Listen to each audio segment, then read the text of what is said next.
40 নম্বর হাদিসে মহানবী সাল্লাল্লাহু আলাইহি ওয়াসাল্লাম কবুতরকে একটা বিশেষ প্রেক্ষাপটে শয়তান হিসাবে উল্লেখ করেছেন। কিন্তু আমরা অনেকেই জানি না আল্লাহর রাসূল ঠিক কী কারণে কবুতরকে শয়তান বলেছিলেন। কবুতর অত্যন্ত আকর্ষণীয় এবং সুন্দর একটি পাখি, যা সকলেরই পছন্দ। তাই এই পাখি অধিকাংশ ঘরে পালিত হয়। ঘর ছাড়াও এই পাখিটি বিভিন্ন মাজার এমনকি মক্কা মদিনায়ও প্রচুর পরিমাণে দেখা যায়। তবে মক্কা মদিনায় মানুষ কবুতরকে খুব বেশি খাবার দেয়, তাই সেখানে দিন দিন কবুতরের সংখ্যা বৃদ্ধি পাচ্ছে।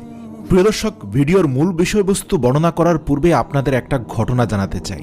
কবুতরের ব্যাপারে হযরত নূহ আলাইহিস সালাম এর প্লাবনের সময় জুদি পাহাড়ে নৌকা থামার পর হযরত নূহ আলাইহিস সালাম এবং পৃথিবীতে অবশিষ্ট থাকা মানবজাতির একাংশ ভূমিতে বসবাসের জন্য প্রস্তুত হলেন। আশপাশের অবস্থা পর্যবেক্ষণ করে